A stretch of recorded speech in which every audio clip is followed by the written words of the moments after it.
Well, hey, Fungo Banter fans, welcome back to another live episode of your Pacific Northwest Fungo Banter podcast. I am Eric Sorensen. Welcome, Jason and Kelly. Welcome, fellas. Hey. What's happening? Hello. Hey, so welcome back. We have another fun-filled episode for you.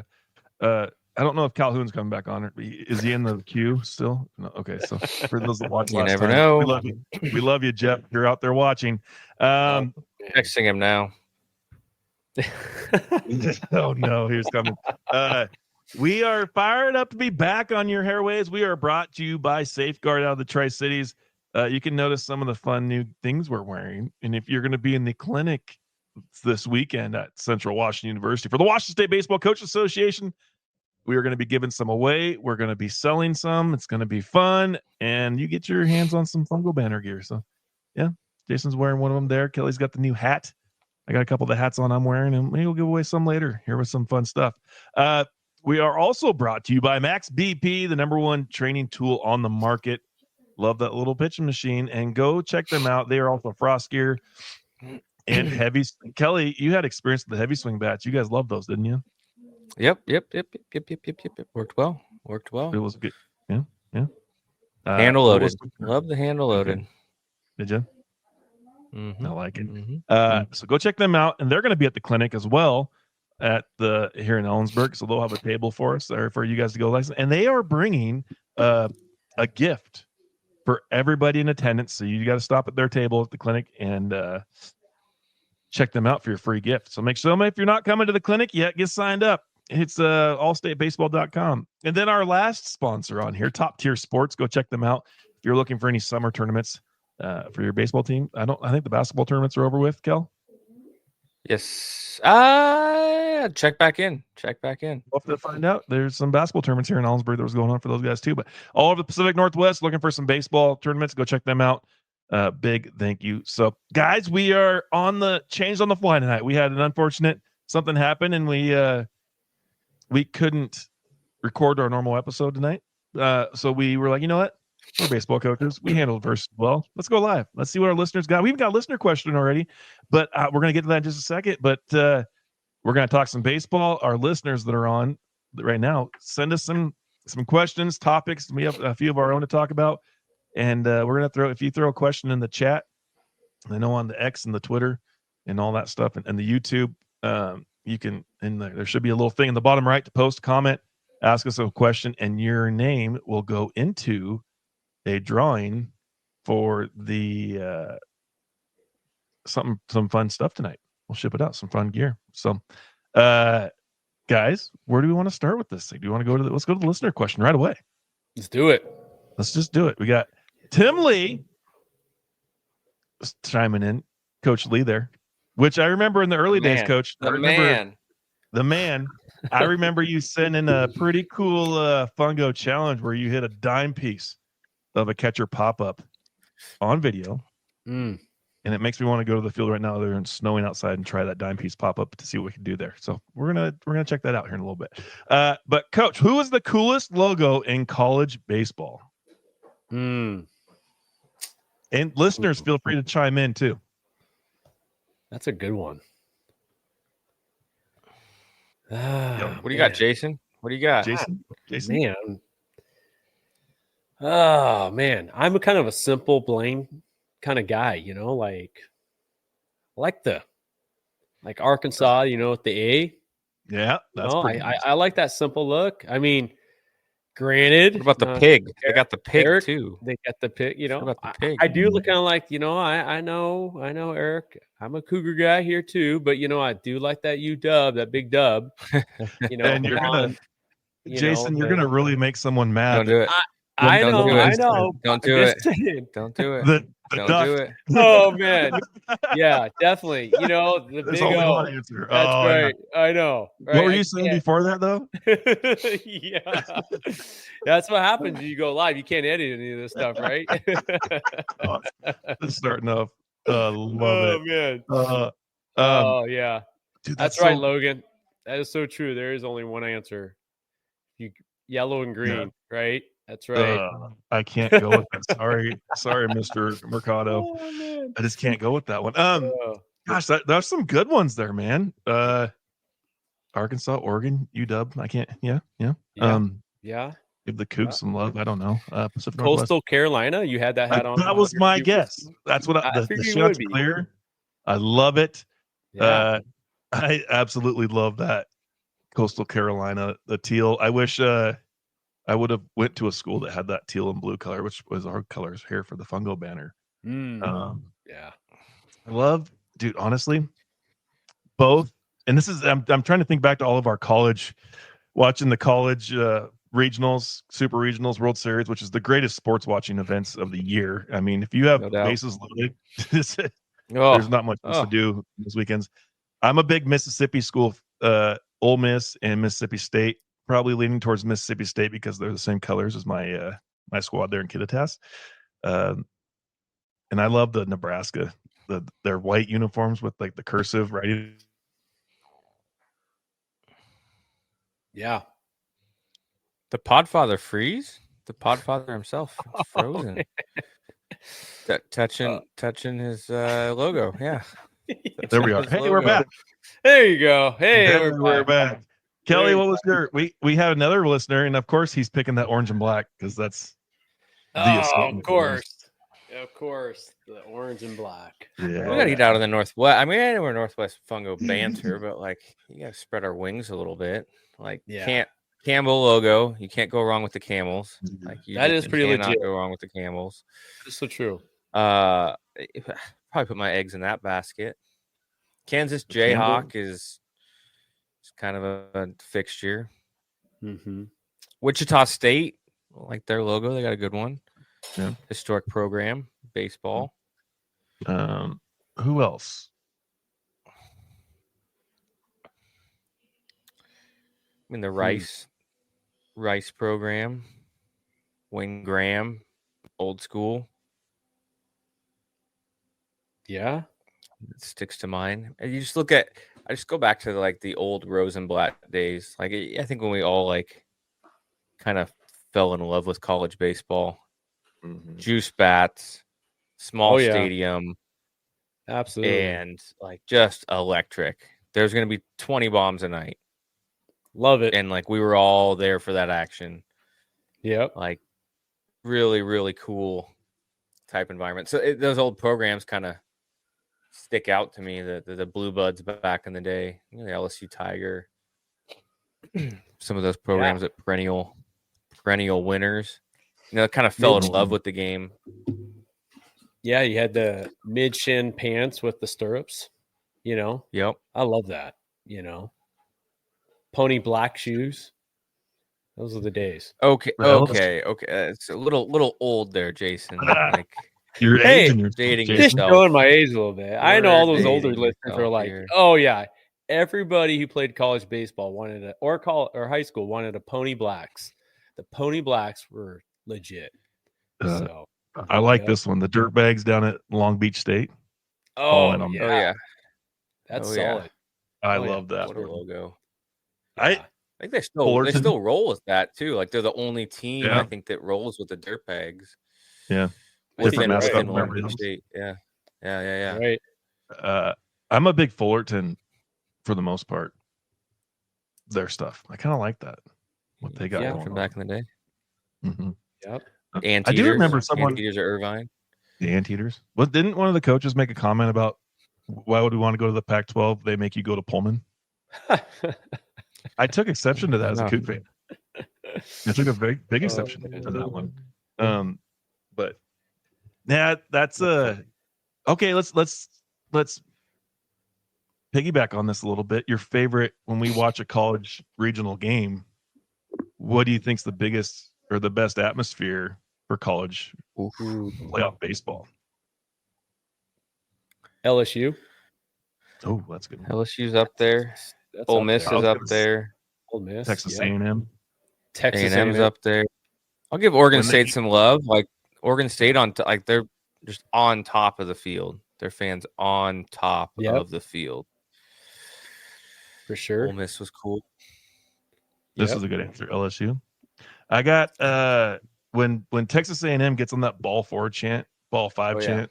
Oh, yeah. My goodness, you've seen some people completely melt down watching games there. Oh, yeah. Some of those Carolina schools that is it Eastern Carolina? Okay. Yeah. There were some pretty wild days there. I just got to find it. Clemson looks cool. I want to go there. And I know a coach of ours in the association that went to Clemson to a game last year, Mr. Todd Gibson, I believe. Oh, Tennessee. He sent us videos from Tennessee last year at the regional. That was a whole nother level of fandom. And if he's watching, Todd, you need to chime in because that was that trip that he went on. And he's probably mad I'm telling the whole world about this. But yeah, that looked like the coolest atmosphere. I don't know if you can. I'm a farmer. Can I call in sick on one of those weekends and be like, "Hey, and then they probably wouldn't notice I'm not here, and I'd go back there for some baseball games." But that would be awesome. No. Let's see. Where should we go? I think anything down in the South. You know what I mean? It's, SEC. Yeah, it's just less pro sports. That's their pro sport. And crazy. I hate to give the South that. I mean, the SEC that much love. They kind of rule the world of college baseball, and now with the streams of money and all that, like give me some parity, give me some old school, give me some Oregon State, like into the, the old days. Yeah, even now, I mean, they're kind of doing it as a rogue school, like Cougars making their couple runs, in the regional days. Hopefully we still keep getting parity. I think, what was it last year? The College World Series wasn't it all ACC, SEC last year? Straight up. Was it? Yeah, sounds about right. Yeah.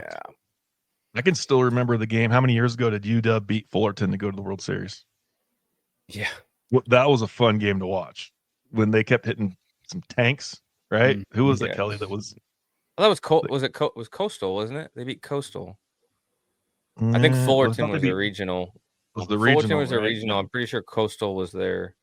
But yeah. I mean, Joe Wainhouse hitting some dingers. Yeah. That was some tanks. College baseball is the best. I do enjoy. Well, I like watching the Mariners. I don't know how enjoyable it can be at times. But I hopefully things get better. If we have any Mariner people watching, let us know. But there's just nothing like a college baseball game. I know that one of the coolest things about owning ESPN Plus is the fact that we get to, when I come in at lunch, I get to turn on baseball games because the East Coast teams are all playing, right? And all those small schools back there. I absolutely love that. Friday night matchups, the big arms you get to watch throughout the country. It's just so much fun. Arizona State, that was the one I enjoyed when we would go down and play down there during when my first spring break experiences, especially with Big Ben. And when they said, "Hey, we're going to go to ASU game tonight," and I was like, "Yeah, let's go." It was so cool. They played Troy University. ASU just hit some massive tanks. I swear they went over the palm trees in the outfield when they were at their stadium that was on campus.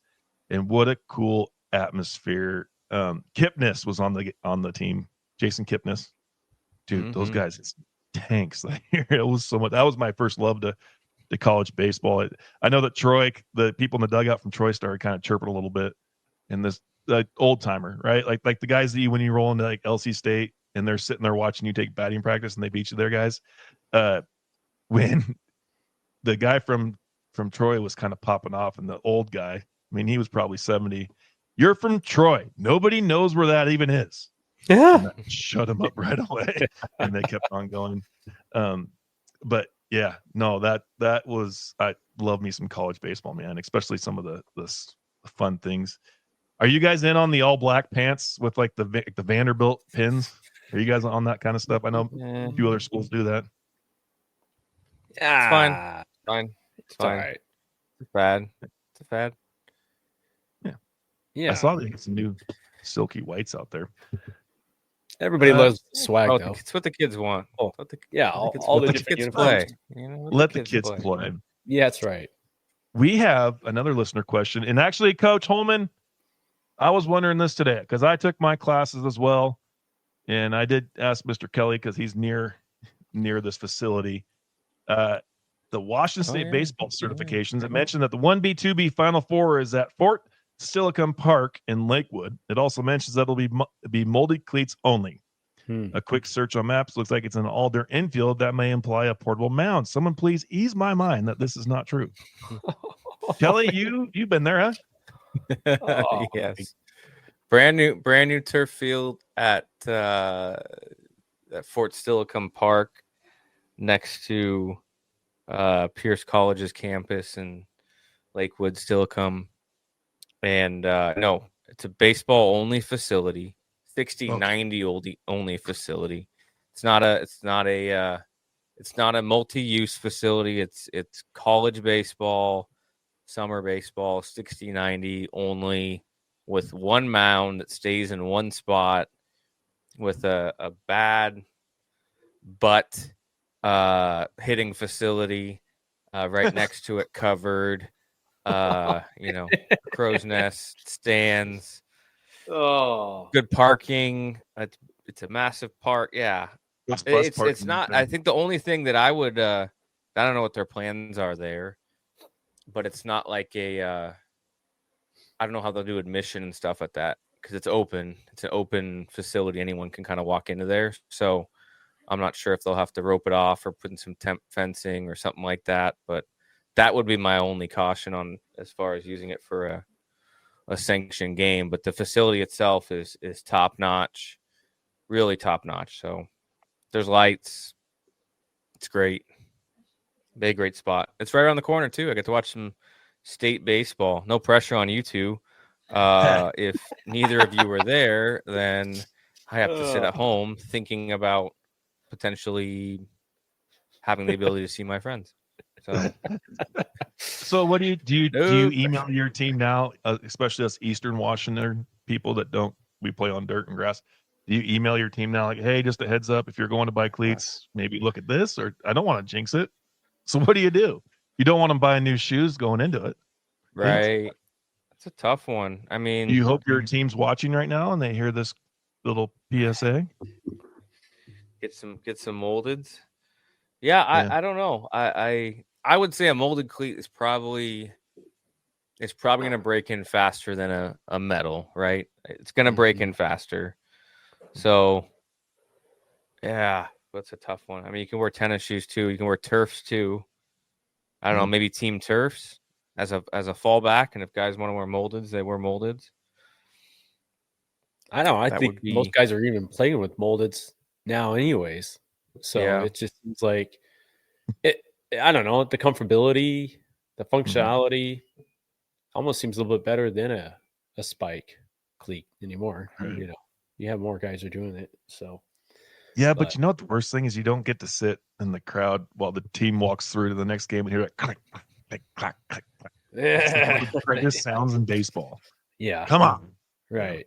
No, it's great. It used to be pretty cool doing that. I remember going into the grocery store afterwards in the cleats and like sliding around the aisles. You know, like you just ice skates.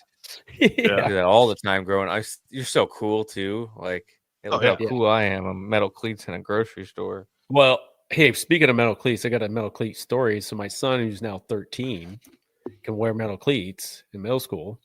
And so I got him his first metal cleat. He's got the brand new Mike Trout's. Okay. So they showed up the other day. He threw them on his feet, and that's all he did around the house on the tile. Click, click, click, click, click, click. So he's loving that, Phil. He's like, Dad, this is a great sound. I said, yeah, well, you could do that in the dugout, not in the house. Sounds like you need a floor guy, Jason. Exactly. Yeah. I remember sitting at anyone got a floor guy on here? Yeah. Give me a call. Give me a text or a DM me on the Twitter. Man. I remember that's a weird one for me though, for a state tournament to have to like ask teams to, because what's the breakdown? You guys know this better. Like, what's the Eastern Washington, 1B, 2B? Like, what percentage of schools are on your guys' side of the state than compared to here? Do you have any idea? Oh, I'd man. say we have more. Yeah, we're probably. I think there's we're a lot more of teams in the Southwest League, but we got Yeah. The research team on it. I would say like small schools in general, either side of the state probably don't get the same type of funding to do turf projects, right? Like on their fields. It's probably not unless you try Cities Prep.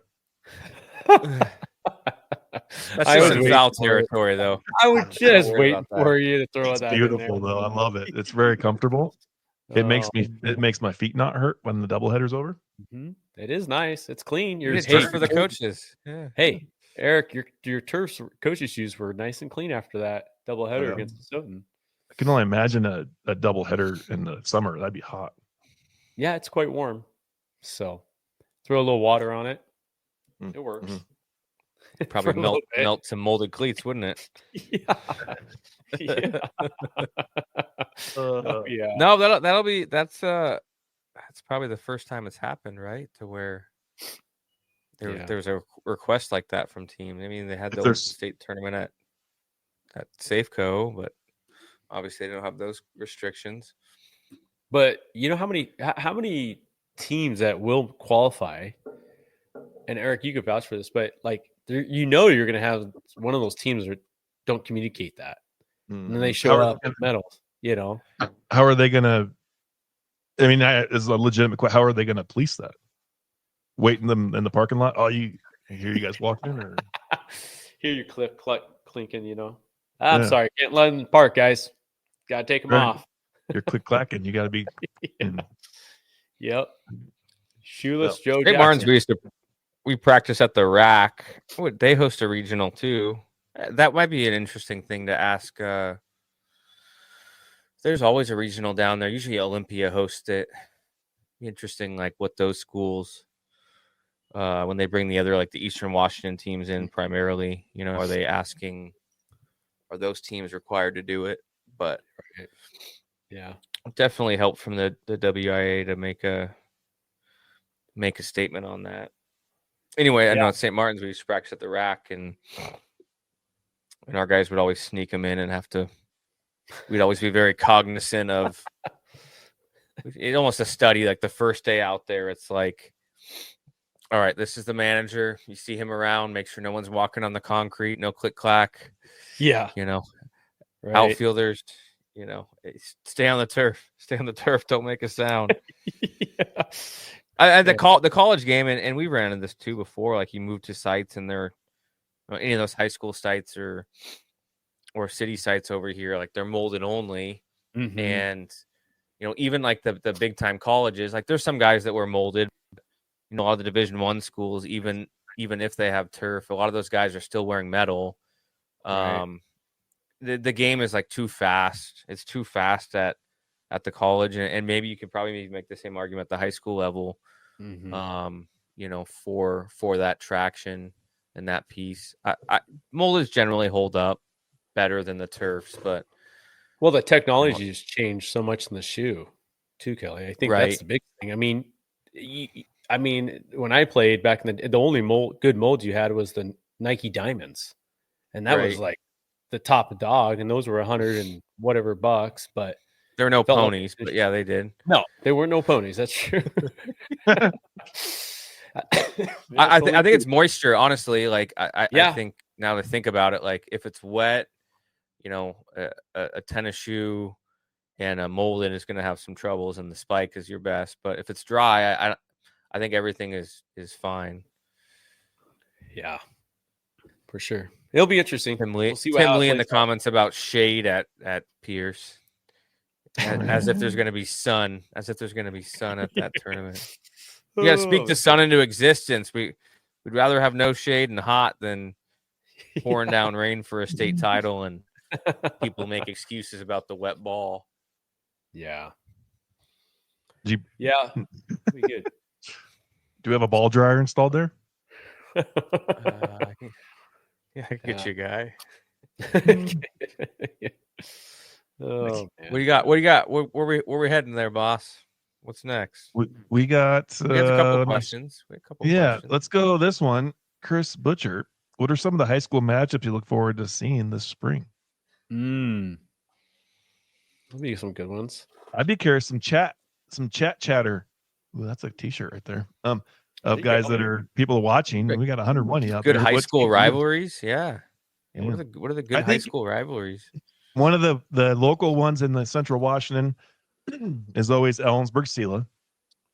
You can't go wrong with that game. That game's been so good and so heated for so long.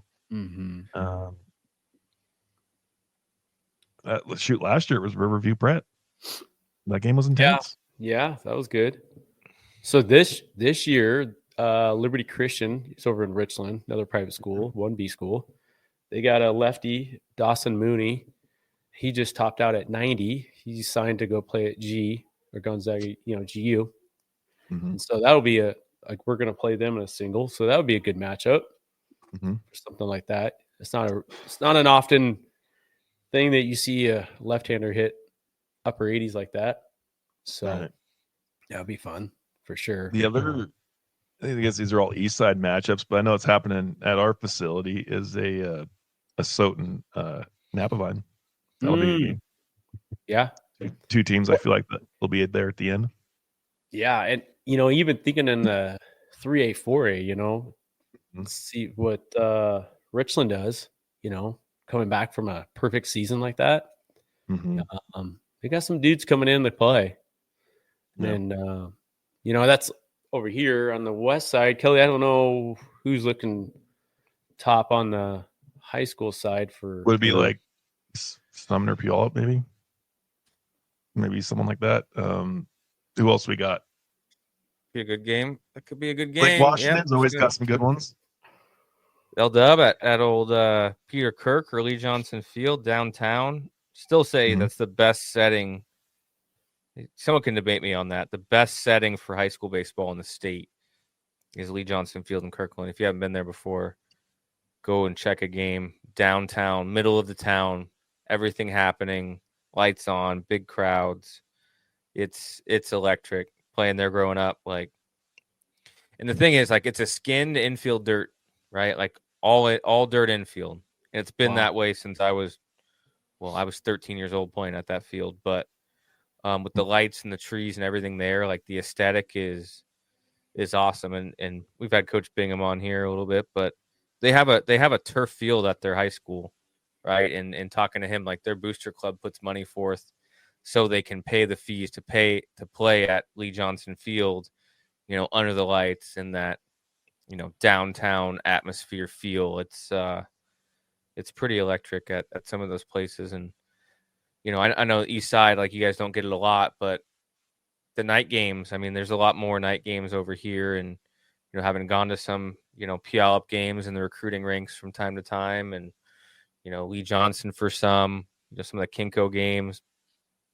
Others that I'm missing, you turn the lights on at 7:00 when no one else has anything going on, you're gonna get yourself a pretty good crowd. But the 4:00 crowd is tough, and it's over here, it's over there. But to get even the parents there for those games is enough of a grind with people working and doing those type of things. So I would keep my eyes open for some SPSL action and maybe a couple teams that Eric mentioned, but could be a pretty good fun year for some of the schools over this way. No, those are fun. Friday night lights. Even on the baseball side in early spring, those are greatest. Oh no! Uh-oh. You tricked me, didn't you? We're live too. Hey, Scott. That was a trick.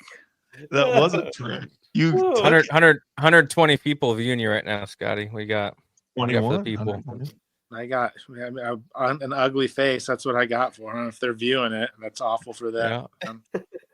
Who am I? Am I interrupting somebody? Not at all. You're the somebody. So Scotty, what are we talking about? What is the best matchups for this spring? High school level, across the board, whoever. Richland, Puyallup. Go right to the title game. Right. Why not? Right? Isn't Puyallup? I think I saw them ranked in the top 10 in the country. So I'll give them and I've seen a lot of their players play at the Palouse Summer Series. Same with Richland, and they're always good. So I don't know. I mean, that Kittitas Colfax matchup at Gonzaga, I've got that one circled to watch. That's going to be premiere. Yeah. Is there anything on the line for that game? Anything apart from pride, Scotty? Do we want to lay it out here? That's a good call, Eric. Oh no. Well, we're both Coug fans, so we can't. There's no like you got to dress up as a Husky. Ooh, maybe that's. Ooh, or is it? That would be good. Is it? That would be sinful. I made that bet twice in my career, and it was with Lloyd Gage. And I believe it or not, it was 2 times the Huskies won or the Cougs won, and Lloyd showed up to practice. Decked out. I had to loan him all my Cougar stuff, but he went through with it, and I was pretty impressed because I told him after that I wouldn't have done it. So I'd have been like, "Sorry, I'm welching on a bet. I am not a man of my word." Was that through the Alex Brink years? Well, there was only a few, so yes, it would have been 2000 and that was when I was at Sense. 2005 and 2006. We got, I think, 2004, 2005. So he showed up at practice the next day, and he was a man of his word, and he wore all my Coug stuff, and he didn't talk a whole lot that day, but he stuck to it. So that's always a dangerous bet because I don't even have purple in my wardrobe. So, all Husky gear. I don't know if I could live that down, especially where I live. Yeah, no kidding. Great. Well, we can think of something. We can think of something that's. How about a pizza party for the winning team paid for by the opposing coach? All right. That's not a bad bet. There you go. Or a trip to the practice with the cat. I mean, I'd be down with that. I'm sure that's illegal, but. Yeah, probably breaking some rules there. I've been seeing Sorensen's guys popping up on Twitter a bunch. I mean, you got a guy running 85, Eric. You sandbagger. You didn't tell me that. Well, why would I? I ain't trying to advertise it. Well, too late now. Now I know. Yeah. I'm switching the schedule around. Going Goldendale Kittitas game 1. That's gonna be good. I'm not going to say anything. That'll be a good one. Other than that, I haven't paid. You never know who's, as far as the other high schools go. I don't know who's out there and who lost all their guys, but I'm sure Tri-Cities Prep's going to be right in the mix. I'm sure the Sales and the ACH will be good. 1A, who's out there in 1A? Give me some names. Oh man, you guys got Nat Cheese. Well, what about Linden Christian, right? I mean, where they? Yeah. They'll be in there probably. They seem to always be good. Freeman's ours now, unfortunately. We get Good to see him. How many times, Scotty? Twice. What's that? How many times you playing Freeman this year? Twice. 3 times. So yeah, we'll go Saturday doubles, and then everybody a single on a Tuesday. So we'll get Freeman 3 times and the Soton 3 times all right in a row. So it'll be we'll find out what we're making right now next. It's gonna be a heck of a week of baseball. I got 10 days of baseball, 12 days of baseball. So it'll be fun though. Nice. Your guys' league will be pretty good. Yeah, we're split now. So the North will have Chewelah and Northwest, who've been kind of representing our league the last couple of years. I think, Kettle's always in the mix. Newport, I don't know anything about Newport, but I'm sure I'll find out as the season progresses. And then you got Davenport and Reardon and Davenport. They both should be tough. They both should have a couple arms that can go out and beat somebody. So that North League will be good too. I think our South League is pretty strong. Anytime you got a junior that can run it in the mid 80s from the left side, you're going to be tough with the Soton. We faced Freeman last year, and they got some pretty good guys too. We got a couple good arms, really good shortstop, well coached too. So they'll be tough. And then hopefully we're in the mix somewhere. We'll find out. So I'm kind of excited. I'm getting ready. We're a month out. I'm excited for this coaches clinic this weekend. And visit with everybody and catch up and hopefully learn a couple things. I'm excited to listen to Coach Cox speak. He's always anybody that's got 19 state champions. he's got something that we can all probably learn a little bit from, especially as small school guys. So I'm excited. It's always fun. I'm excited to see everybody. Yeah, it'll be fun. We're excited to see you, Scotty. That's the highlight of our clinic for us. I haven't registered yet. I don't know what you're talking about. I know. That's what I was like. You're really coming because I haven't seen your name pop up there. Trying to push a couple of my coaches to come with me, but it's some of them are still slightly unsure, and maybe they will, and maybe they won't. And if not, you'll get a solo Colfax coach over there regardless. So I'll get over there. I'll get over there myself. But I got my hotel, so we're golden. Yeah, you're good. Yeah, perfect. How about before we let you go, Scotty? Big weekend kickoff for the Wildcats, our alumni, our alma mater. Rolling down to Cal. That's where we started my senior year, was Cal State Stanislaus. That was 20 years ago. So I saw that the Pons kid that came out of Wazoo. He's a Big Bend guy too. Yep. 5 or 6 bombs. Like, that's nuts. Yeah. And I know they got, and I haven't. I'll look into them a little bit more as like their season goes.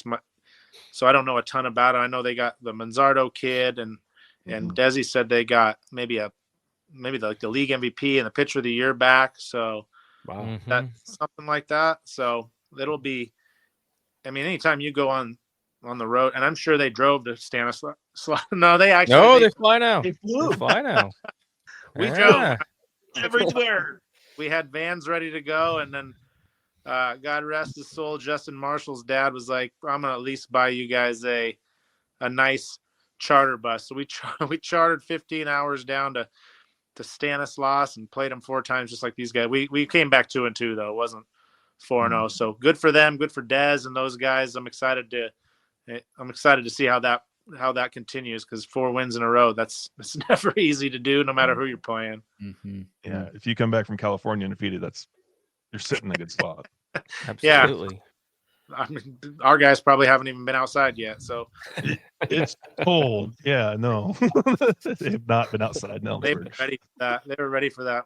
I don't know if it was warm, but I'm sure it was more pleasant than the Northwest. So, guaranteed. All right. Well, thanks for having me, fellas. Yeah, thanks for coming on. Good to see you. Yeah, I'll see you guys. I'll see you Friday. guys. Yeah, it's gonna be awesome. Take care, Scotty. See you, buddy. I can't believe he clicked on it. For those watching, I sent Scott unmarked email. That's funny. That is funny. Stay on the loop for that. And he happened to have his webcam on. Wow. Yeah, can you believe it? That's good. Yeah, no, man, I'm excited to see him this weekend, and pretty excited for Central for doing what they did down there in Stanislaus. I remember when we went down. We drove down, played them a couple days, drove to Cal State East Bay, played a couple games, and then came home. And I think that was the pop can trip in the toilet. And the bus driver made a statement. He wouldn't clean someone threw a can in the toilet, and he made a statement, didn't clean that bus all week. And coming home was brutal, man. It was like a rolling turd of a fart bus on the way home. Especially get over some of those hills when you're using some RPMs. That bus is hot. Shaking it up. Milby was the commented earlier. Probably was in the back next to it with Burnett. But I remember coming home, and we got to Sacramento at like 8 p.m. thinking we are still going to Ellensburg tonight in this bus. It was so bad. That was something else. Yeah. Listeners, keep sending those questions. It's fun having you guys watch. And what we got? What's our next subject? What are we talking about, listeners? What do you guys want? What do you guys want to kick off till we wait for these questions to roll in? Oh, I don't know. Maybe I should. Have you taken your rules clinic yet? I have not. Yep, I'm going to do it. And if there's people who have opinions on this, because hopefully we have quite a few high school listeners on here. I saw that there's a new rule. They're trying to cut down on more ejections for the high school. Apparently, high school baseball coaches lead the ejection deal. Of course. And there's the new rule is if a coach lingers for too long, it could lead to a forfeit. So is that, were we on the clock? Like they have a little stopwatch? Well, and that's my problem with it. We're leaving a real big judgment call up to interpretation in this thing. I'd like to wish there was more information on it, because yeah, granted, we shouldn't be out there throwing a scene, but if that guy has a bad day, or he said one too many wrong, or for whatever reason that umpire has a bad day, I mean, how long's too long? Well, we know in the college game, like the umpires like give a warning after the ejection, because there's a prolonged suspension if you stay on there, and hopefully the umpires in your case are trained to, if there is someone that lingers, and you as a coach know what lingering means, right? Like you get ejected, maybe you get a couple more words in, a couple sentences, anything after that, I think you know that you're on borrowed time. So hopefully at that point you get your money's worth. And they say, you know, hey, this is your final warning for lingering. So yeah, it'll be interesting how that's policed for sure. Yeah. And I'm hoping that Coach Lee here is correct, because I mean, the guy just has a bad day and doesn't give you a warning, and all of a sudden you forfeit the game to it. And you're right. I mean, you'll know the guys that this is going to happen to, they're obviously going to be quite obnoxious in what's going on. But I guess I've never been a fan of rules that have quite open interpretations of things, in my opinion of it. Gray area. So I'd be curious, but I hope you're right. I mean, if he says that's done, it's done. Like, but don't lead us into that forfeit of that game. That'd be kind of crazy. Oh, that'd be rough. Yeah.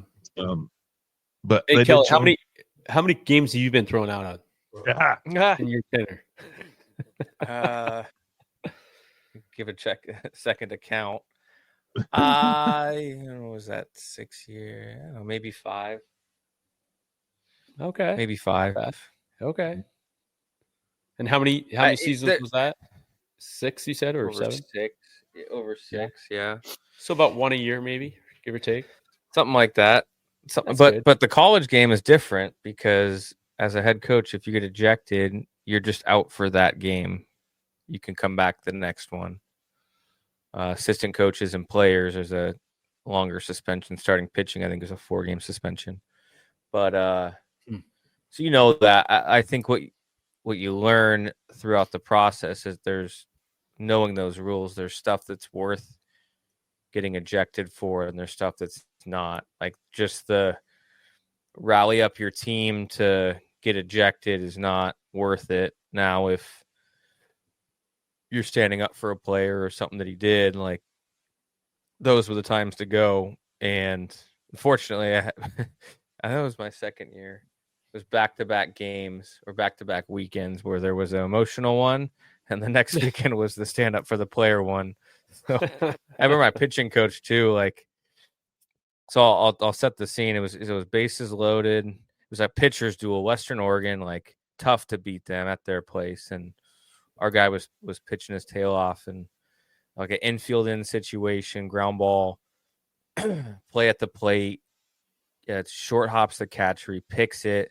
The runner tries to jump over the catcher to avoid the tag and gets tagged for an out. And the Western Oregon coach, who was a good friend of mine, still is, came out and argued about the catcher blocking the plate before having the ball. And there was a wonderful umpire at third base. I'm not going to name his name. Who decided to be a big boy and rule that happened, even though knowing that, like, if I'm a catcher that has to pick a ball out in front of home plate, there's no way I can be blocking the plate and not give a lane while picking a ball out in front, unless you're Gumby himself. But anyways, I remember it's happening, and the pitching coach had driven down there. I think he had family in the area. Cole Brocker, we had on the podcast, and I remember, like, as the umpires are discussing it, he's in the dugout with his keys in his hand, like, dangling them for me, like, I got a place for you to hang out. You go for this one. And sure as heck, I got to go sit in his AC car and hang out for a little bit. But what inning was that, Kelly? It was late. It was like, I think it was like the 7th of a 9-inning game or something like that. Yeah, just a game changer move, right? Like your pitcher's doing his thing, your catcher makes a play, and like you can't, if it's an initial call and like the home plate guy is like certain he's on top of it and makes that call, like you get it. But if a third base umpire who has plenty of other responsibilities to be watching at that point in time is the one that overrules it, you have to start to think like, maybe he thought that if a run came across that this game could end quicker. But no, that game, actually after that game, it was kind of a catalyst that got our guys going for the rest of the year. That was our good year in 19. Winner, 2 wins away from a regional. That's pretty cool. I will say it's quite the thrill when you're like getting ready to leave to go watch your buddy's team play in your hometown, and you get a text, "Hey, they won't let me play no more. I'm sitting outside of Nicholson if you want to hang out." And I was like, "I'll be right there, Kel. You need anything to drink? Anything? Snacks? Nothing?" It was late enough the game. I didn't get there in time, and he was already back in the dugout coaching game too. So that's funny. That was last year. That was last year at Central. Yeah. But the problem is like, and I hate to like talk about like it's not like fun. It's not funny to be ejected or any means, but like the fun side of it, you play double headers. Like the smart move is to get ejected in game 2 because then you're done for the day. But if game 1, you got to sit and there's nothing like game 1 and then coming back to the plate meeting and having to stand by those guys and act like everything's fine. I don't know who it's most awkward for. Oh man. Oh. Yeah, awesome. Those are good ones. Yeah. Oh. So, yeah, we don't have the luxury, Kelly, as high school coaches, at least in our spring season. You guys get 2-game suspension or what afterwards? Ejection. Well, I think coaches are 2, and then you have to go through a whole assortment of classes and sportsmanship, anger management, and then write up a plan. And your AD and your superintendent have to probably meet with you, and it's not worth it by any means, in my opinion. Not at all. I don't argue calls. I like to ask more questions than anything, just because I don't. I preach to my guys. We don't talk to the umpires, right? We don't complain about things. So, I don't. I try not. Depends how you ask the question, Eric. It's all about presentation, man. It's all about presentation. So that's where I'm at. I usually like to ask their opinion. I might say, I think you're wrong, but I guess we're going to have to just disagree today. And they usually, for the most part, genuinely respect that. I guess so. I don't know. I don't know what's right or wrong in that aspect. I think the most times I argue a call, I'll be standing next to the umpire with my lineup card out. When I want to give them my true feelings, that's when I do it. I don't do it when everybody's watching. I do it between innings. Hey, I'm going to make this. I'm not making a sub. But just so you know.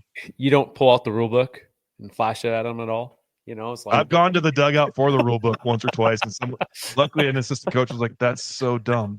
You're not going to be here." And I'm like handing my card, "Here, you got the rest of the game.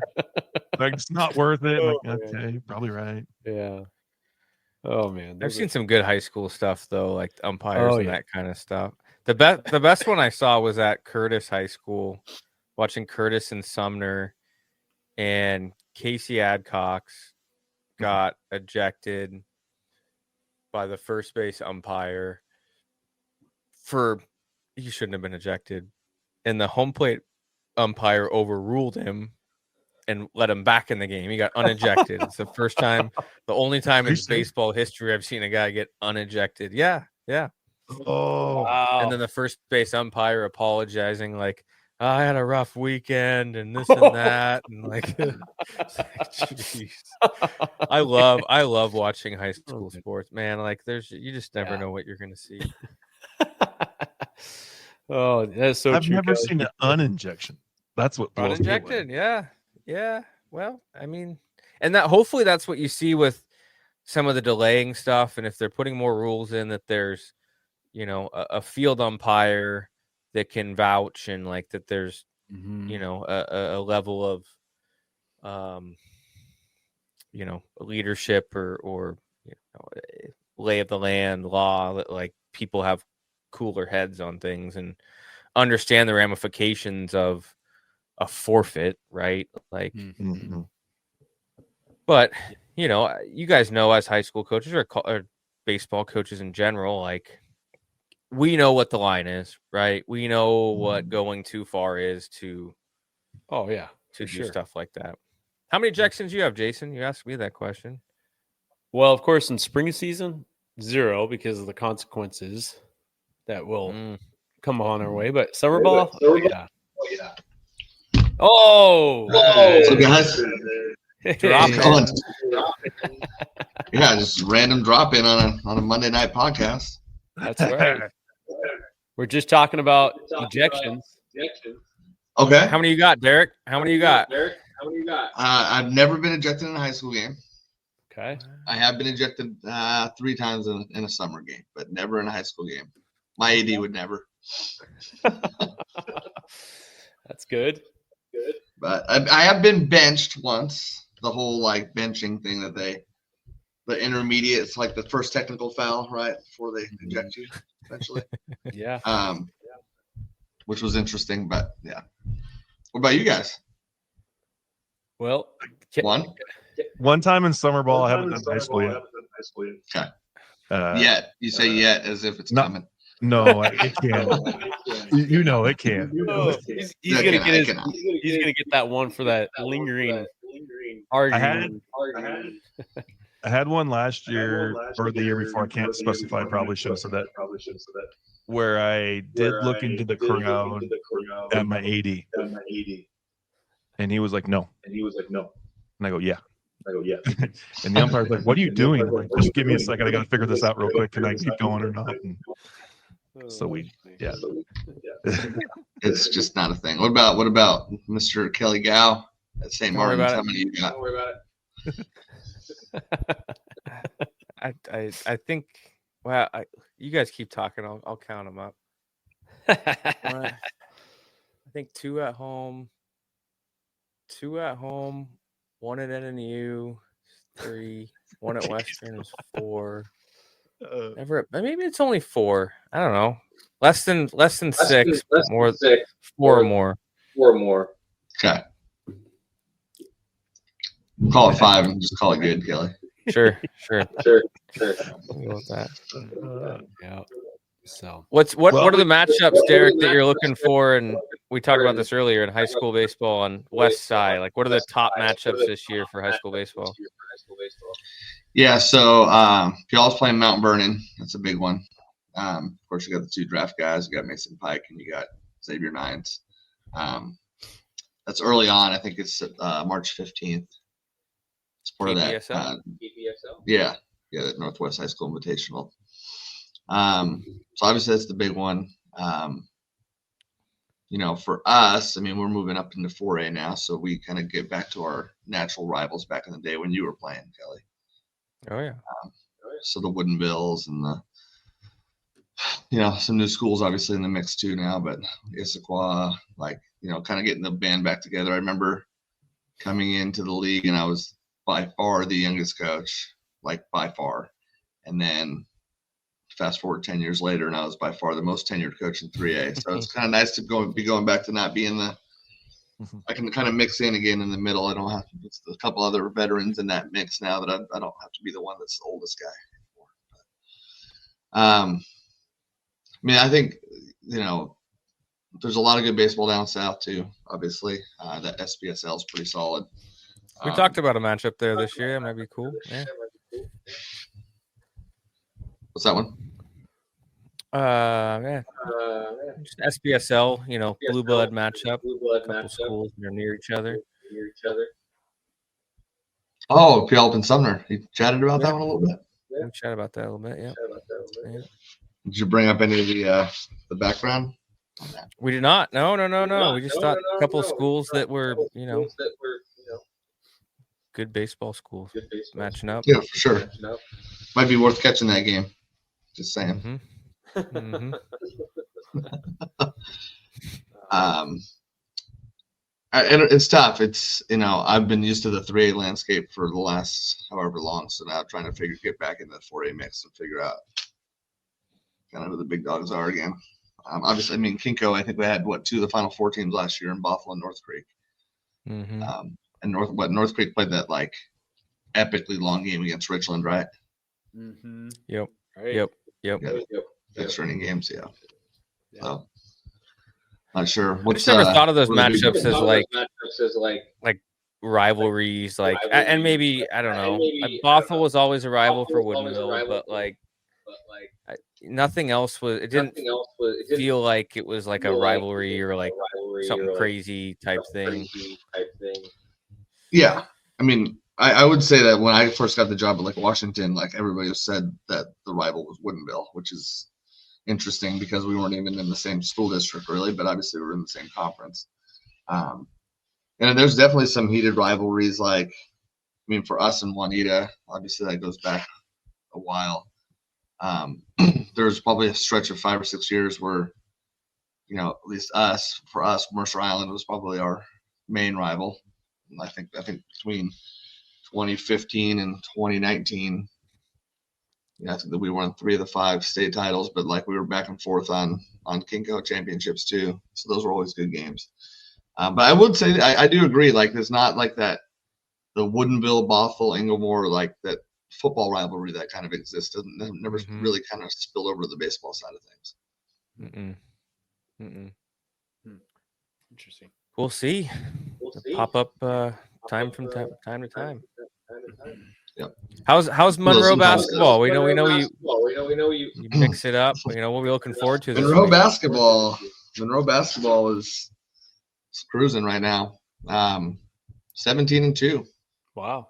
And only 2 losses to a team from Pennsylvania and Arizona. So won the Wesco North last Friday night. And then we have like so Wesco's divided into North and South. So we'll either play Edmonds Woodway or Shorecrest on Thursday for like the true Wesco championship. And then it goes into district playoffs and then state and all that good stuff. But yeah, it's been fun. It's definitely a new thing for me. I wasn't really much of a basketball guy growing up.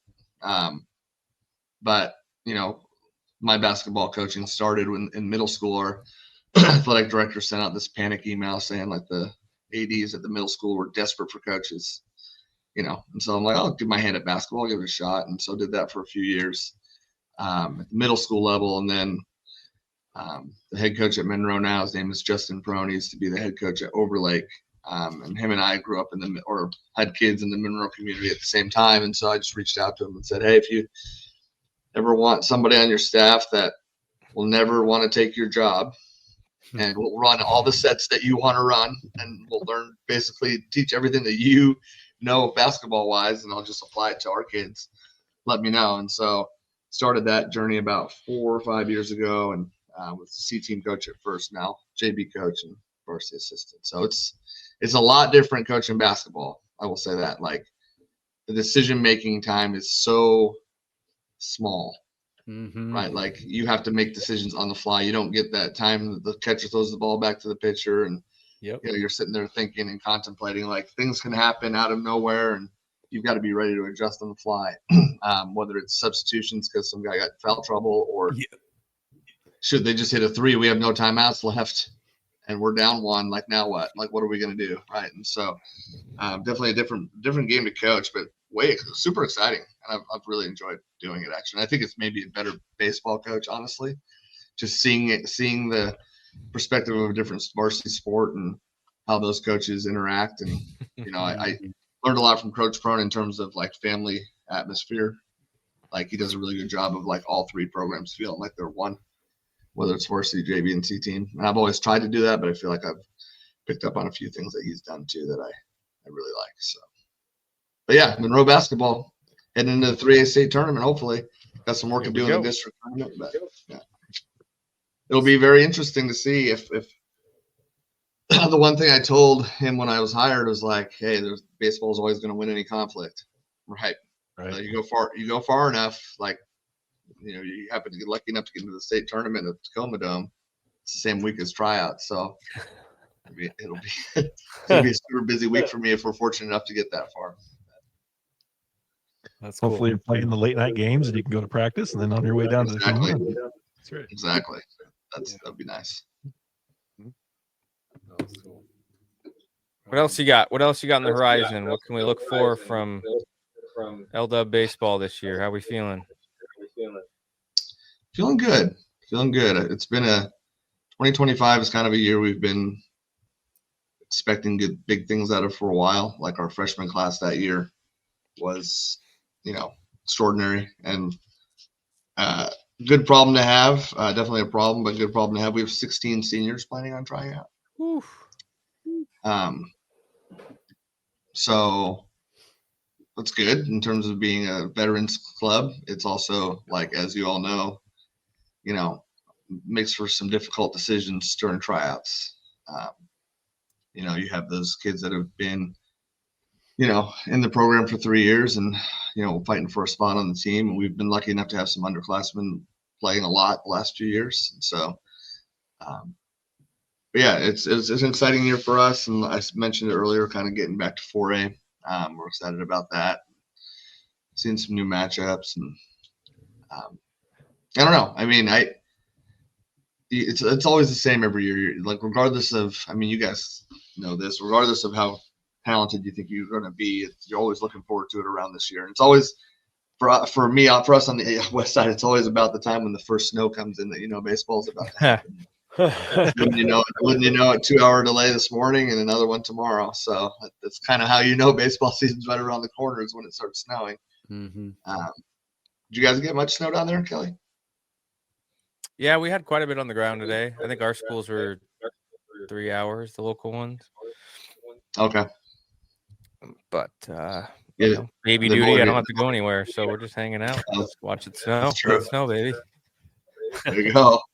Yeah, they've already put tomorrow on delay at a bunch of schools over here, so I think it's supposed to freeze overnight too.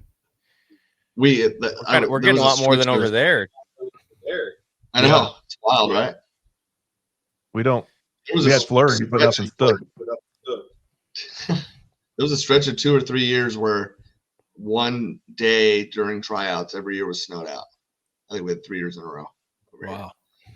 And you know how schools work. It's like, if there's no school, there's nothing, right? You can't, go off site or do anything like that to get a tryout in or practice in. So you're basically stuck. And I think one year we were like, I don't think we had any days that we could afford with, like, we were playing our first game after the 10th practice. So we had to move a whole bunch of stuff around to make it happen. What do you guys think of the new rules now, where it's 5 practices for a jamboree and then 8 for first game? Have you guys made any adjustments to your schedule for that? No, not much. No. So everybody over here is pushing everything up. They want to do the jamborees on Saturday, like the first Saturday, and then they want to start playing the following Monday. It's wild. Wow. And I'm trying to. Not ready. I'm trying to keep our kind of standard. Like, we've always done our tryouts in 2 phases. Like, phase 1 is the first 3 days where we kind of pick who's in the program, and then we kind of do a couple more days. And then on that first Saturday, we've kind of done our inter squad games, and that's kind of the final tryout. And so I'd like to kind of keep that in check, but I'm struggling to find a jamboree because everybody wants to do it that Saturday. So I like having my first Saturday for my team inter squad scrimmage. Yep, and that's what we've done forever, right? So I don't know. It's interesting. I mean, we also definitely go ahead. Like, the first week of the season, I think the past 3 years, we've woke up to snow and it melted by the time we got to practice. Oh, there you go. So why are we trying to push games in our area, at least for that? I've never been a component of it, because we could have a foot of snow still in March. Right. Yeah, I don't know. I think everybody's just like racing to get them in there. I mean, our league play starts the 3rd week. So it's pretty quick. It's hard in this area. We've talked about that a lot in the podcast. Like the Northwest, guys, unless you got a good pitching staff that can deep handle it, that's one thing. But yes, I don't know. Well, I will say, like, especially on the west side too. The thing we have going for us. I mean, I think when I first started coaching, it was like, oh man, these kids are not nearly ready to pitch. And still think it's still tight, but the majority of these kids are in pretty robust off-season throwing programs and probably coming into tryouts a lot more prepared to throw than they were maybe 10, 15 years ago. Oh, yeah. At least over here. And again, it's just kind of based off of, where you are geographically. But like, I would say if we have 60 kids trying out, 55 of them are probably in some sort of summer program where they're doing off-season workouts. But at the same time, there's nothing you can't simulate throwing outside and throwing live at bats like in 32-degree weather when it's raining sideways, right? Right. Oh man. But at least I do think that there's a little bit less concern on the pitchers. I mean, you still need to take it slow with them, but I think they're probably more prepared to throw in a game than they were, when we first got started doing this. We got a listener question for you. Oh, Tim Lee chiming in. Are there more ejections in hoops than baseball? So I mentioned earlier, basketball has that like kind of intermediate like technical foul, like where the first technical foul is essentially it's a 2-shot foul, but it's also a warning.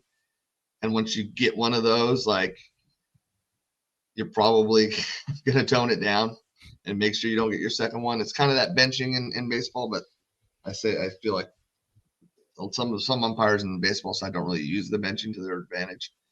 So the beauty of basketball is like, hey, the technical foul is going to kind of give you that like moment of pause to be like, probably can't go any further. Or don't want to get ejected. And then more abuse to the refs. It's interesting because it's just a different type of communication with the refs, because baseball, man, you can jaw at one of those guys if they miss a ball strike call, and there's a lot of time that's what you're doing. In basketball, like you got to move on as a coach, like right away, like the next play is happening immediately, right? And so like you might be able to like have a conversation during a timeout or during a foul shot with the referee, but for the most part, those guys are up and down the court. You don't have that you don't have their ear like you do in baseball when the first base umpire is just standing there for 7 straight batters because nobody's gotten on base, right? And like you can chew in his ear the whole time if you wanted to. So I wouldn't say there's more ejections. We haven't seen, like, at least this year, there's probably been like 4 technical fouls and only 2 of those were like called by the refs for like an overreaction or a coach going on. 2 of them were like, one of them is like if you don't have your starters in the book, or if you don't have a kid in the game, that if he's not in the book, like if he's not written down, like one of our opponents didn't write one of the kids in, so that was automatic technical foul. And then the other one was you're not allowed to dunk in warmups, and kid on the other team grabbed the rim during warmups, so that was a technical foul. So there's really only been 2 T's all year that have been like, and I wouldn't even call them abusive. It was just like the ref had heard enough and kind of banged it. So, but yeah, about the same. 0-0. It's more. It's so quick and more dramatic in basketball in a way. Yes. You got the whole. I guess basically you got that. Yeah, you got that, but like, yeah, that's different. Yeah. Well, I will also say too, just watching our head coach and interact with the referees, like you can work them a lot more in a basketball game because you can just kind of constantly be having conversations with them. Like when they're on your side of the court, you can like be talking to them as they go up and down. So I think you don't have to like baseball, right? If you want to have a conversation with the referee, it's like you're calling or umpire, you're calling time. You're like stopping play. You're going out. Like everybody in the park knows that what you're doing. Because in basketball, it can be a little bit more subtle sometimes. Like if there's a foul call and the guy's inbounding the ball, the referee's inbounding the ball next to your bench, you can kind of be like, hey, what did you think about that last one, or what did you see on that one? Versus like in baseball, you don't get that opportunity unless you make a scene, essentially. Right. Yeah. Oh man. I always watched it like basketball and soccer, like the refs are like running the opposite way from you. So I always feel like as a coach in those sports, you can like kill shot them and like they might not hear it, but like baseball umpires are stationary. So like they're going to hear what you say. They're not moving the other way. Like, you're Right. not talking to them as they're walking away. Right.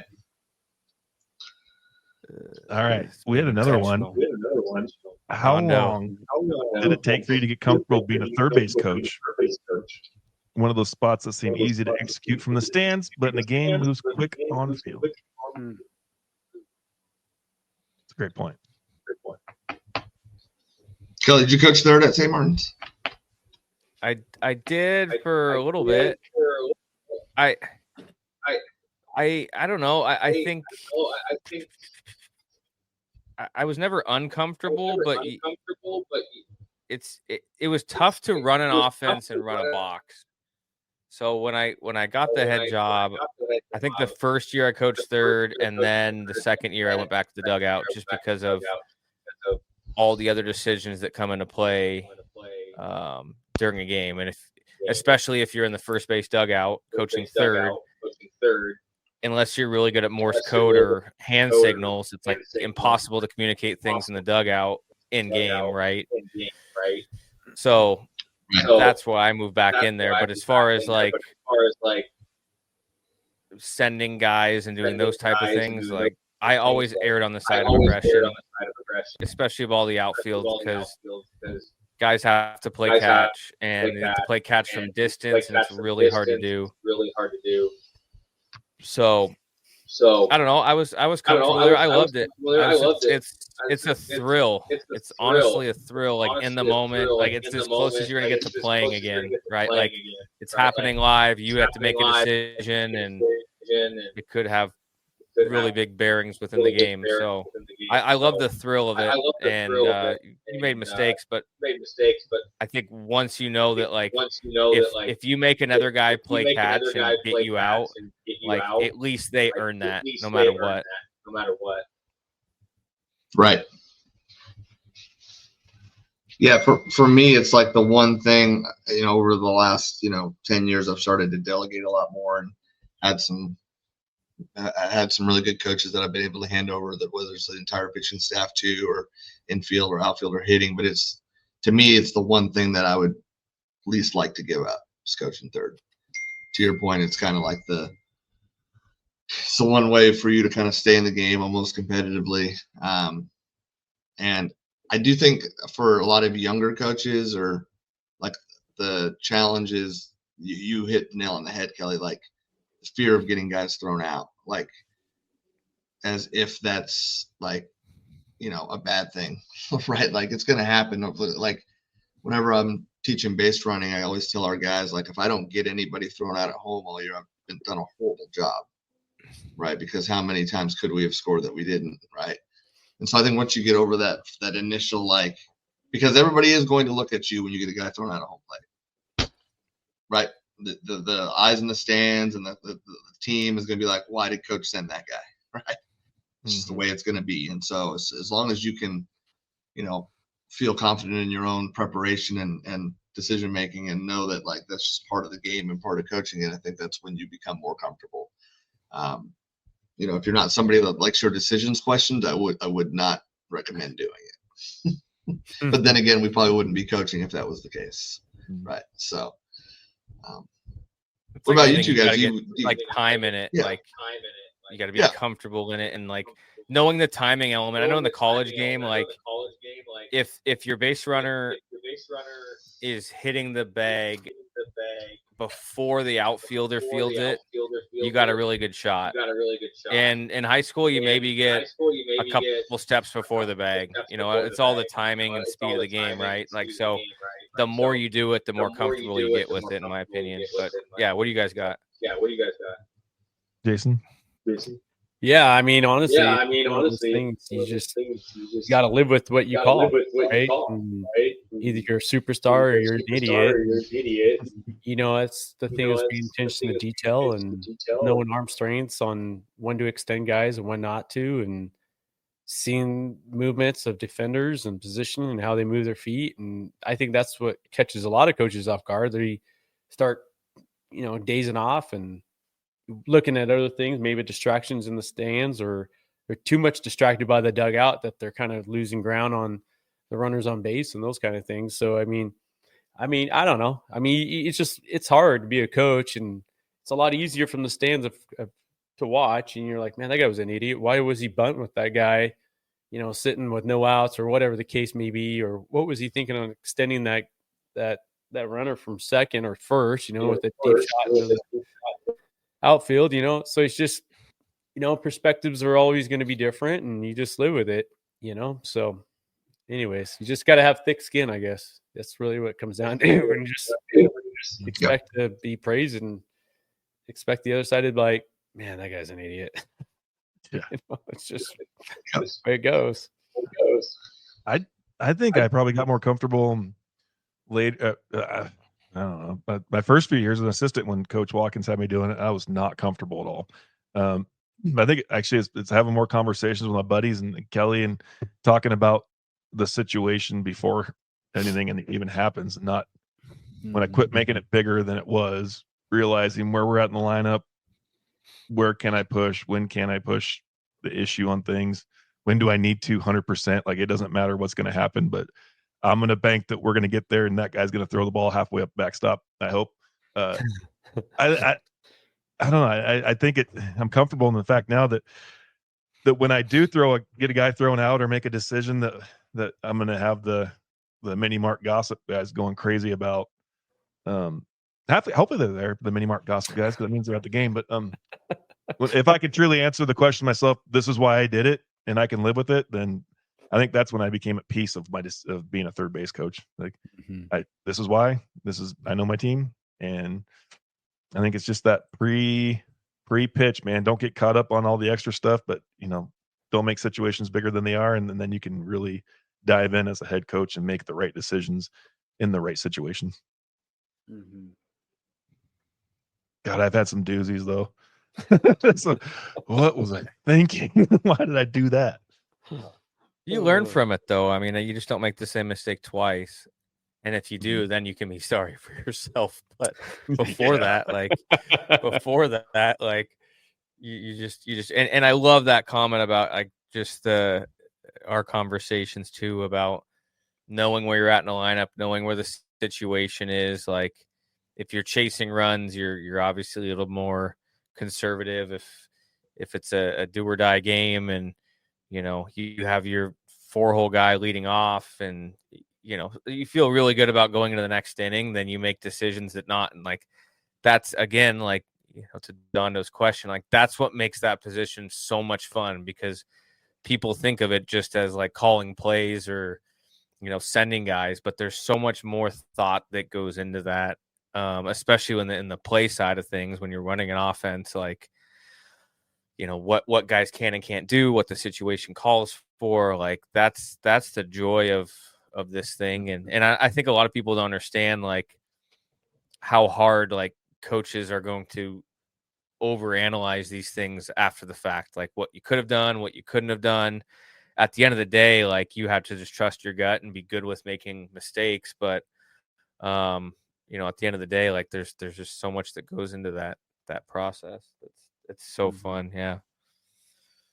I love your comment about running the offense, because I do kind of feel like an offensive coordinator sitting out there, especially when you get guys on, leadoff guy on, you can make some things happen. And that's if your offense is based around that, whether it's, a fake steal, then you get a fake bunt or bunting guys over, green lighting runners on the play of you're going from first to third on this bunt. If he gets it down, not directly at the pitcher and causing chaos ball, that's when things get real fun being a third base coach. It really does. Yeah. Especially when you start scoring runs in that aspect. What kind of offense you run, Derek? What's kind of some of your philosophies that won't tee you off to the rest of Kinko? Yeah. I would say it's tailored to the team that we have on any given year. I think, in 2019, sure, we laid down a few sacrifice bunts here and there, but we had probably 3 of the best hitters, 3, 4, 5 in the state, in my opinion. So it's going to treat that a little bit differently than when you're a team that is built on pitching and defense, and maybe you're trying to scratch a few runs across, right? So I think first thing is you kind of have to know what team you have and base everything off of that, right? Last year, I think we averaged I think we gave like 2 runs a game. We averaged 3.5. So it's not like we were some offensive juggernaut. We just found a way to score enough runs to win. And so I would say we played a lot more small ball in those cases than years past. Maybe we were scoring 6-7 runs a game. You want to make sure you're not taking away opportunities to have the big inning. So I would say that my style generally tends towards the pitching and defense philosophies and kind of small ball, but also willing to adapt if the team warrants it based on any given year. Right. I do think it would be very interesting. I've never had the experience that you had as a college coach, Kelly, but like being able to recruit to your style would be fun, right? It'd be exciting. Like, hey, this is how I believe we're going to win games here. So this is the type of player I'm going to bring in to help us play that style versus like, oh, these are the 18 players that were the best players at my high school. Right. And then we have to like kind of just adapt our style to whatever we have. Yeah, it's an interesting point too, because like you can't, I mean, you obviously there's characteristics, there's traits of players that you recruit in, but you don't really know the capabilities of what your team is until you really get in the thick of it. So I don't think it's a ton different than like what you're saying, just like adapting to the roster that you have. Like, but you spend like your fall scrimmages and any preseason work, like trying to work on stuff and have a really good feel of what your guys are and aren't able to do. And it could just depend on the lineup that day. Like maybe you need to be a little bit more defensive heavy, or maybe you need to be more offensive heavy, depending on who you're playing. But that goes into another thing, like just matchups and subs and having guys on the bench that can do things. And I know it's not a huge piece in the high school game. I know the pinch running and courtesy running is more of kind of a chess match that you guys have on that end of things. But the sub end of things, you have reentry though, don't you? Yeah, like so you can do some reentry stuff. We have reentry, and then I would also say like when it comes to playoff time and you can expand your roster. Like I know for us, like those expanded roster spots generally go to a guy that can really run the bases and is really fast, and that somebody we're going to use in that capacity late in the game. And I mentioned the fact that you never know, kind of like your stuff can change from year to year. We did in 2016 have a kid that was solely on the roster. His whole job was to get a sack bunt down, and if there was a time in the game we knew that we could put him in and get it done, and actually in the state championship game he was able to come in under pressure and get a sack bunt down. So it is kind of fun to piece your roster together once it comes playoff time with those roles, because you get to bring 20. And there's no reason not to use 20, right? If you might as well sit the guys up, even if it's just for experience. But sometimes you can find that like that kid that's been on JV all year, but man, if you need to score from second on a base hit, he's probably the best guy in the program to do that. That's good.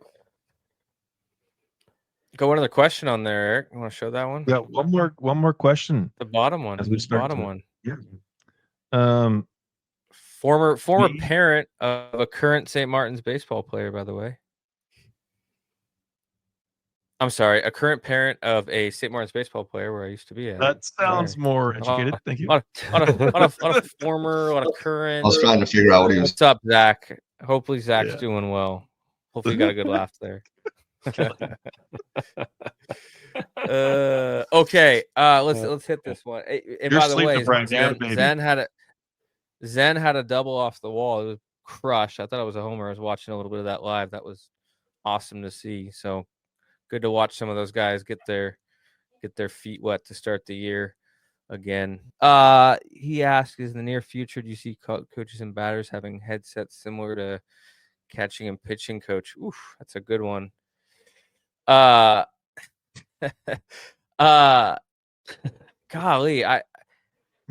it could happen. I really liked the rules where they at the college game that they like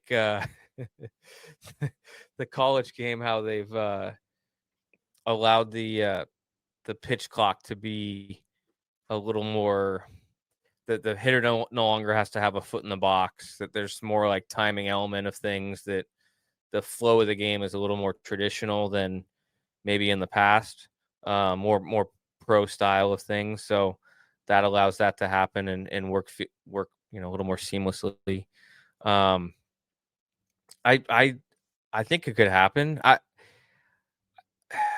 I would not want it to happen, and maybe the batter is one thing, but then you're going to have to open it up to the base runners, and it just, to me, that's just overcoaching, right? I think for us to be able to teach our guys situations and moments and have them react to it is a huge part of the game, right? And I think pitch calling, was one thing. With the wristbands, we're already doing it even before the headsets, but I know you guys weigh in now that you have the headsets at the college or the high school game. Like, what's your guys' take on that? And do you feel like there should be an expansion of those things? Well, I'm a big proponent. I love it. Eric, you got your first year coming up with it, right? Or did you lose it last year? Nope, we're going to be first timers this year. First year. I mean, yeah, pretty excited about it. I enjoyed it a lot. The game's ever changing. I can see it more on the high school level, probably going to the pitcher like they have in college, probably be the next step before it goes into anything with a coach to a batter, but, hey, I don't know. I'm indifferent, but I do like it. It's a plus for sure. It just makes job easier because if you want your catcher to kind of slow it down or you're seeing things, you could, pipe in code numbers or whatever you do, outside those pitches, it helps a lot. And so, anything that kind of helps that communication kind of gets away from hand signals and touches and numbers and all that kind of stuff. It kind of makes that more of that. I don't know. In a way, we're trying to be deceptive, not trying to, cheat or anything, but it's just in a way, it's a chess game, right? That's why we like it. You don't know your opponent's next move, and if you can not show your moves all the time, then it makes it a little bit more enticing and fun to watch. So that's my take on it. Eric, what do you got? I'm so new to it. I don't know. I could see it evolving to that someday. We'll see. Seems like it took them for a while to get used to it, and I don't know. I don't really have a good answer for this one other than I can see it happening someday, but I think we were fortunate enough that they just did it now to what we do have, to be honest with you, for high school level. But Bingham, Derek, do you guys have it? We have not used it. I considered it. I haven't really done a whole lot of research into it quite yet. It's interesting. It's a concept that I think is worth looking into for sure. And sounds like it's been used to success. I'd be curious, Eric, to see how it goes for you this year. Remind me. So it's catcher. It's coach to catcher, correct? Yeah. And it's one way. Mm-hmm. One way. Okay. Yep. So I just gonna have to put electric fence up to keep Jason out of my dugout to hear me what I'm saying. Well, that's the thing. You pick up his signal, you just got all his calls coming in. Get on the same frequency. You never know. It's funny because I like the biggest challenge I have, like Kelly, it's funny you mentioned the whole running the game from the dugout while you're coaching or while coaching third base. Like the one thing I would love to have is some sort of like communication with my assistant coach when I'm coaching third and when I want to sub. Dude, that's the hardest thing for us to communicate. Like we've had to come up with hand signals, and even those don't work. It's like I'm trying to yell across the diamond. He's like throwing his hands up like I have no idea what you want me to do. Like, so that would be great if I could just pop the walkie-talkie on and get into his ear and be like, "Hey, 34 for 17, please." Right. Right. When you're trying to signal and they're like, I don't know, and you finally just blow up number 12. Yeah, exactly.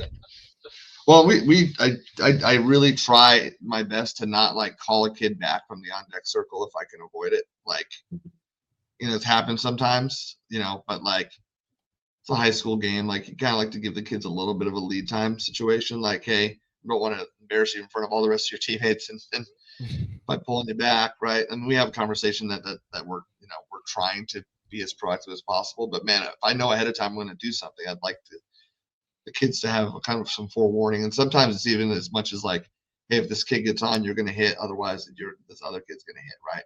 But at least having that communication ahead of time.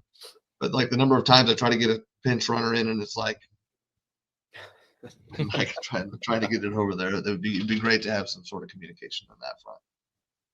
Right there. 22.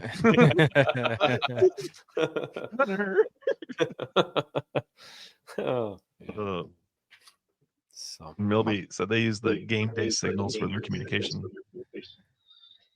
I think we went with Qubit. It's a lot cheaper than the CoachCom one. Yeah, Jason, which one do you have? We have CoachCom. Okay. Yeah, I like that one a lot. It was really nice. So there was some spillover into the summer last year with that, Kelly. We had some teams ask. Oh, like when we were running some tournaments, like that there was one system I saw, like a team wanted to use it at one of the indoors last year. It was a full team communication. Like everybody had the wristbands, and it would pop up like a number or something on the. Yep. You know, so the kids were all wearing watches and stuff. Yep. It's like a $5,000 purchase. So good on that program for fundraising or parent raising. I don't know. Yes. Oh my God. Oh man. Huh. Okay, do we have them? In, I hate to look down here, but do we have them in our tournaments? Is there rules against it? There are not. It wasn't specifically called out. We decided to let it go last year. I don't know if we. Yeah. I think we added a line that says something about like electronic communication is okay. But it was interesting, like the fact that it was a 10-year-old team wanting the wristbands for all the kids, right? Oh my gosh, that's awesome. Huh. We got another Get one. Minga up there. Well, let's go. What qualities do you guys like to see in umpires? Is there something you see and know immediately it's going to be a bad day? And certain qualities you see and respect? Yes. I'll let you guys go first. I think it all starts at the handshake, right?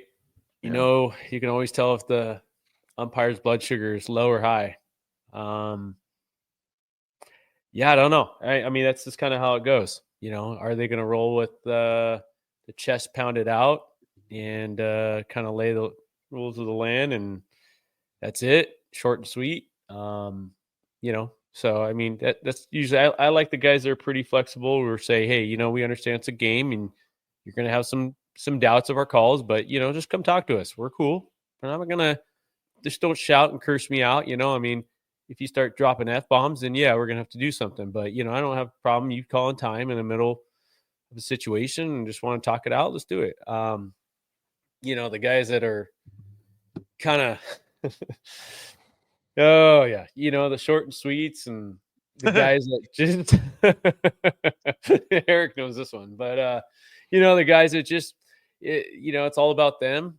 And yeah, it's going to make it for a long day. And, you sure hope you can get out of there quick in a 10-run game, you know, and get home, get on the bus and get out of there, not have to come back. So that's where I'm at.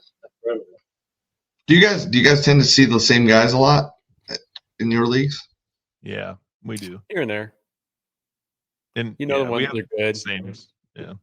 Yeah. You know, it's probably what you see, Derek. I mean, the good ones and the bad ones. And you're like, oh man, it's going to be an interesting day, you know, especially when he's the guy behind the dish. You know, and then you get some of those guys that are like, oh, yeah, okay.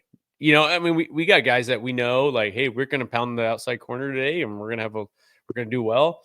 And then we get some guys who are like, no, there's not going to be a single call on the block today. Everything's middle. So we're just going to have to roll with it and hope for the best. So, yeah.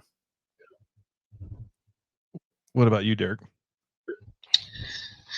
So similar. I would say the guys that come in, professionalism, I think, is number one. Like if somebody's there officiating the game with professionalism, like to me, you know, then I know that we can have cordial disagreements and communicate about things. And so I think that's number one. And you mentioned it starts with the handshake, and I would agree.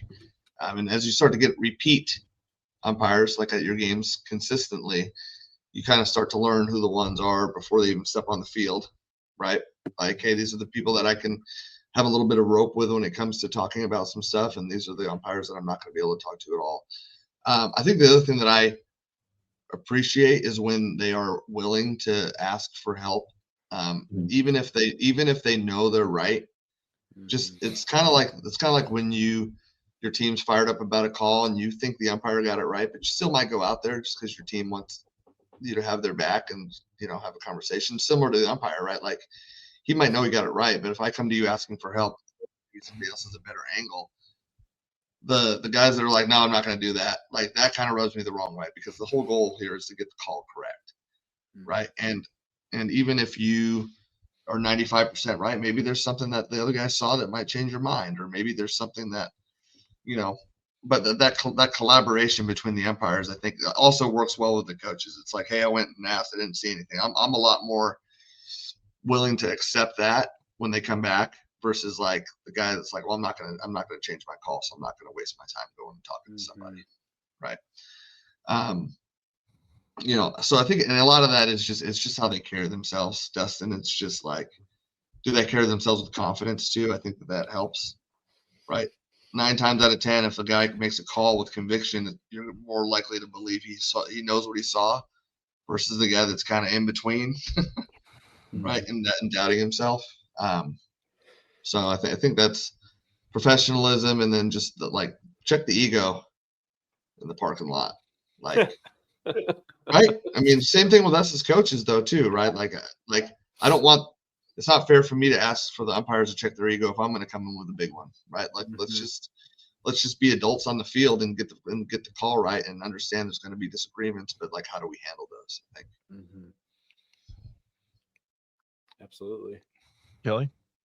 The guy that gets thrown out a lot. I don't think it's wrong. I think everything you said is right, and I think it's applicable at every level. I mean, whether it's Angel Hernandez at the MLB level or the guy down the street that you guys have had problems with in the past, I don't think it changes from level to level. Yeah, I think it's a mutual respect for sure. And like there's guys that I'm really tight with, right? And I can ride them, or I can ask certain things that you're going to get an answer to. They're going to know that, you're thinking they're doing a bad job or whatever, or you're missing stuff here and there. And they're the same umpires that you'll see at the local watering hole, and talk about the missed calls that he made, and he can talk about the stupid decisions you made as a coach. Like, I think that there's like a feel of baseball for it too. The guys I always had problems with were the ones that came in, to fill in at the college level. Like they're missing a spot, so they flew in a guy from California who does West Coast Conference games, and that guy doesn't want to be there, and he thinks he's too big for it, and so he's going to do things that aren't. So I'm not sure if you guys see that too, the people that get maybe called down or you don't usually see. Like, I'd rather have the guy I regularly see than the guy that I don't, because I know how to act around them to be in the best interest of my team, right? Know the things to do and not to do. It's the guys that you haven't seen before that's just kind of a wild card, and you don't know where it's going to go.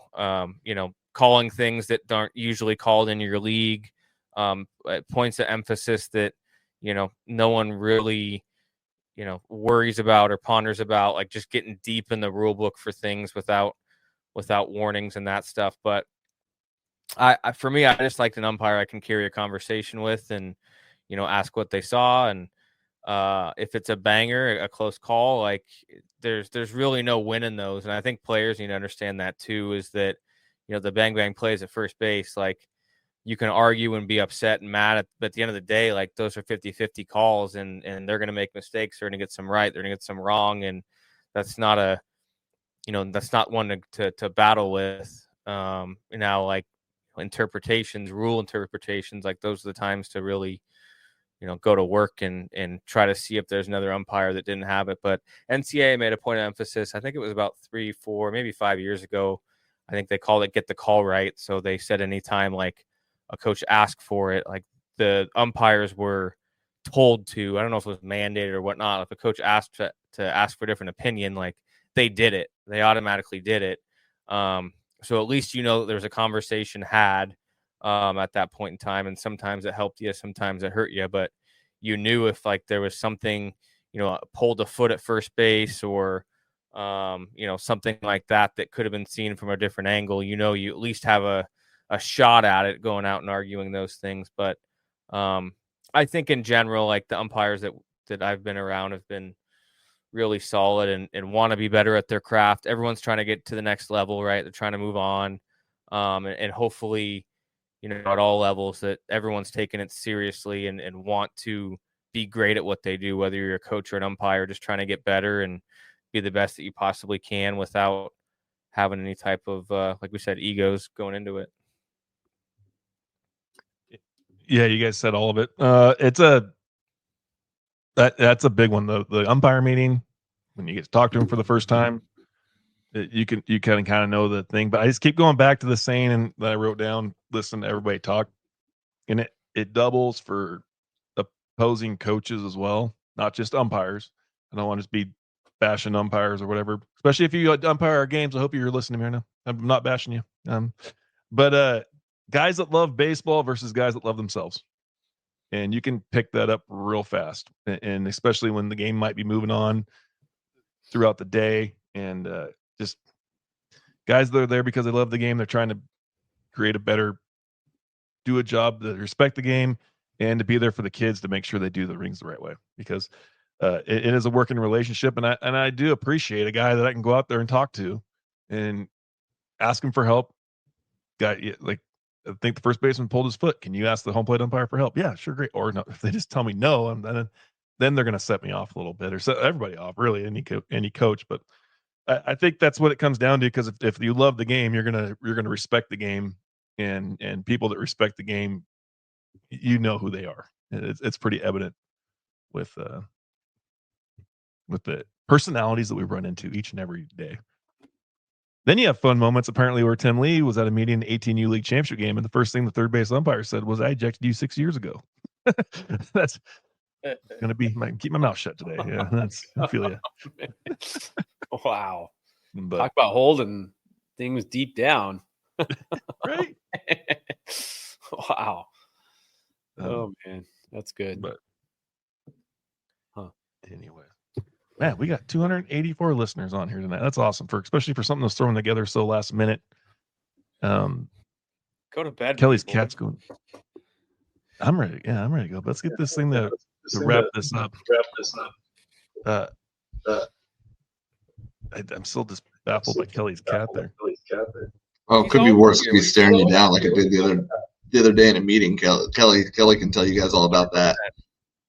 100%, just locked in. Easy office. Cat was giving me the death stare for sure. We were getting ready to go to the Apple Cup. It was the Apple Cup when Delora was playing quarterback for the Cougs, and I was standing in Kelly's kitchen. We're just getting ready to walk out the door, and that damn cat jumped from ninja starred me from behind, right on my. It scared the crap. Yeah, you, cat. That's you. We've been buddies ever since. He shows you back in. Yeah, that's what he thinks about that. What do you think about that? But well, we can wrap this thing up. I did promise on the Twitter some giveaways here. And we're gonna. What I got? Got a new Fungo Banter hat. And a Pacific Northwest Fungo Banter shirt. We picked through the chat, and we're gonna give that the first one to Tim Lee. So we'll reach out, Coach, and get that sent to you. Mm-hmm. And then the other one I love this conversation. I really appreciate this question, because it's hopefully there's out of our however many people we have on the chat tonight that it helped somebody. But I'm gonna give it. Where's it? Got one more shirt and one more hat here to Ryan Arredondo. I probably said your name wrong. Apologize. I thoroughly loved your question tonight with Wildcat alum Adondo. I did see. I wasn't playing favorites. I didn't know that till just now. Right. World traveler Ryan Arredondo. That's right. That's it. So Story for another day, another podcast. that's right. Roll Cats, baby. That's right. Well, I look forward to playing with him at the alumni game this fall, if I can get there. It'll be fun. Coach Bingham, thank you so much for clicking the link tonight. You bet. Yeah, appreciate you guys having me on. I was just getting some work done, and Kelly sends me the text. I'm like, why not? Thanks, Ben. Yeah, you bet. Anytime, guys. Appreciate the time. Appreciate the conversation. Yep, we'll see Absolutely. That was a fun one. We'll see everybody later next week. We had a fun one. Should we tease who's coming on next week? Kelly, or should we wait till we get recorded? You can. Yeah. Yeah. What's the cat think? Two ways. We're gonna have an infield guy. He might be a coordinator for a Major League Baseball organization. Could be. Return visit. He might be a return visitor. If you can message us on our socials who that is, you might win a hat. We'll see. I will donate Jason for a day to come rake your pitchers down. All right. Take care, everybody. We'll see you next week. Appreciate everybody listening out there, the 291 listeners we got. Hopefully, if you guys enjoy these live ones, let us know. And we'll be back next week.